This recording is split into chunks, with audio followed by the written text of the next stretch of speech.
नमस्कार दोस्तों, motivational quotes by Alka channel में आपका स्वागत है। आज मैं आपको एक कहानी सुनाती हूँ। एक आदमी मंदिर में सेवक था। उसका काम मंदिर की साफ सफाई करना था। भक्तों और श्रद्धालुओं द्वारा दिए गए दान में से थोड़ा बहुत उसे मंदिर के पुजारी द्वारा दे दिया जाता। इसी से उसकी गुजर बसर चल रही थी। वह अपनी ज़िंदगी से बहुत परेशान और दुखी था। मंदिर में काम करते करते वह दिन भर अपनी ज़िंदगी को लेकर शिकायतें करता रहता। एक दिन शिकायत करते हुए वह भगवान से बोला, भगवान जी, आपकी ज़िंदगी कितनी आसान है। आपको बस एक जगह आराम से खड़े रहना होता है। मेरी ज़िंदगी को देखो, कितनी कठिन ज़िंदगी जी रहा हूँ मैं। दिन भर कड़ी मेहनत करता हूँ, तब कहीं 2 जून की रोटी नसीब हो पाती है।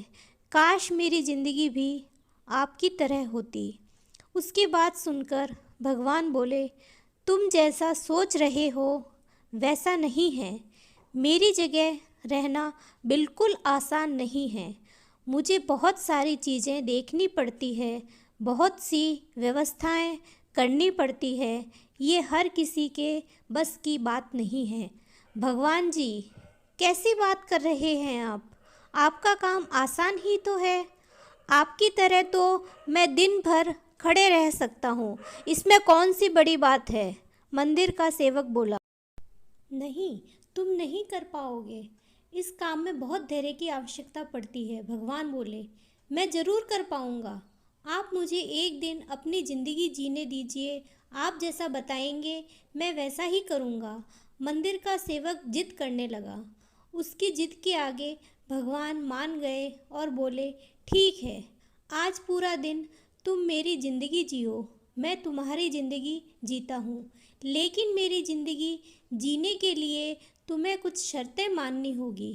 मैं हर शर्त मानने को तैयार हूँ।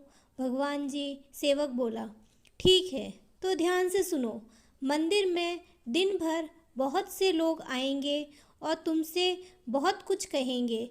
कुछ तुम्हें अच्छा बोलेंगे तो कुछ बुरा।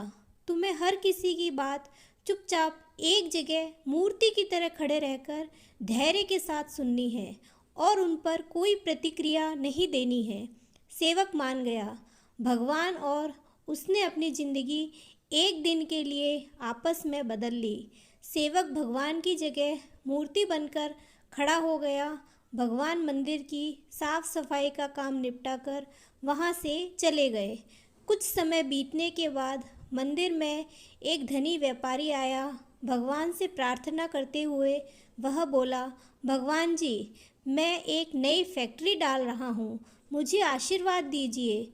मैं यह फैक्ट्री अच्छी तरह से चले, मैं इससे अच्छा मुनाफा कमाऊँ। प्रार्थना करने के बाद वह प्रणाम करने के लिए नीचे झुका तो उसका बटुआ गिर गया।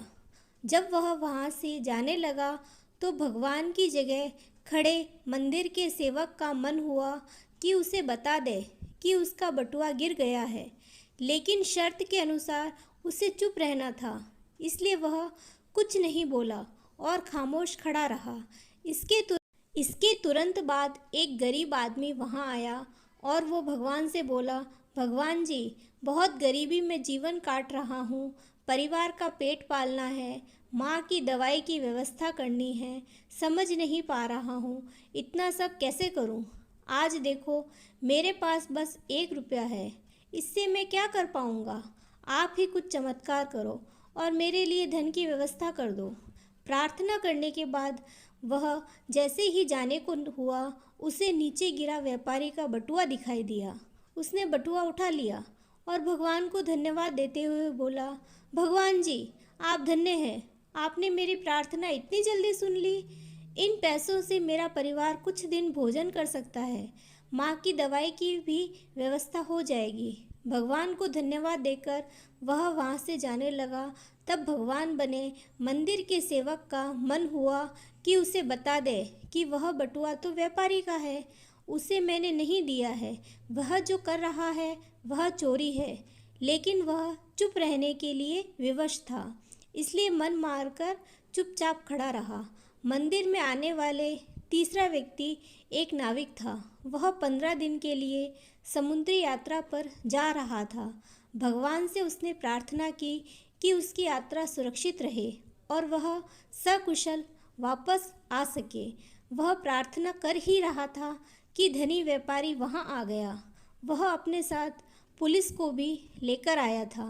नाविक को देखकर वह पुलिस से बोला, मेरे बाद ये मंदिर में आया है, जरूर इसने ही मेरा बटुआ चुराया होगा, आप इसे गिरफ्तार कर लीजिए। पुलिस नाविक को पकड़कर ले जाने लगी। भगवान बने आदमी को अपने सामने हुआ ये अन्याय सहन नहीं हुआ। शर्त अनुसार उसे चुप रहना था, लेकिन उसे लगा वह बहुत गलत हो चुका है। यदि अब मैं चुप रहा तो एक बेकसूर आदमी को व्यर्थ में ही सज़ा भुगतनी पड़ेगी। उसने अपनी चुप्पी तोड़ते हुए कहा, आप गलत व्यक्ति को पकड़कर ले जा रहे हैं। ये बटुआ उस नाविक ने नहीं, बल्कि इससे पहले आए गरीब व्यक्ति ने चुराया है। मैं भगवान हूँ और मैंने सब देखा है। पुलिस भगवान की बात कैसे नहीं मानती। उनकी बात मानकर उन्होंने नाविक को छोड़ दिया और उस गरीब आदमी को पकड़ लिया जिसने बटुआ लिया था। शाम को जब भगवान वापस आए तो मंदिर के सेवक ने पूरे दिन का वृतांत सुनाते हुए उन्हें गर्व के साथ बताया कि आज मैंने एक व्यक्ति के साथ अन्याय होने से रोका है। देखिए, आपकी ज़िंदगी जीकर आज मैंने कितना अच्छा काम किया है।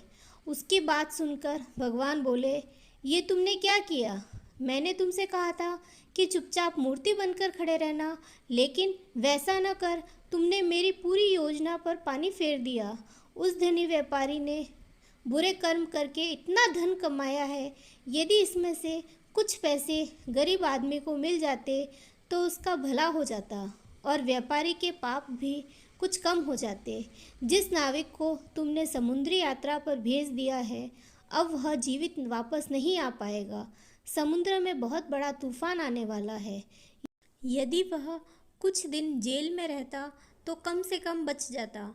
सेवक को यह सुनकर एहसास हुआ कि वह तो बस वही देख पा रहा है जो आँखों के सामने हो रहा था।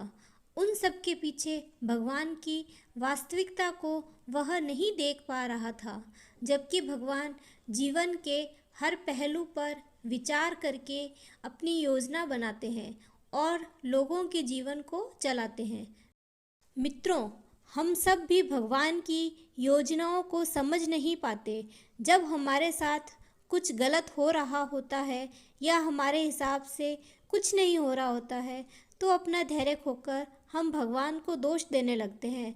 हम ये समझ नहीं पाते कि इन सब के पीछे भगवान की कोई न कोई योजना छुपी हुई होती है। ऐसे समय में हमें भगवान पर विश्वास रखकर धैर्य धारण करने की आवश्यकता है। इसलिए चिंता न करें। यदि आपकी मर्जी से कुछ नहीं हो रहा तो इसका अर्थ है कि भगवान की मर्जी से ही हो रहा है, और भले ही देर से सही भगवान की मर्जी से सब अच्छा ही होता है। जय श्री कृष्ण।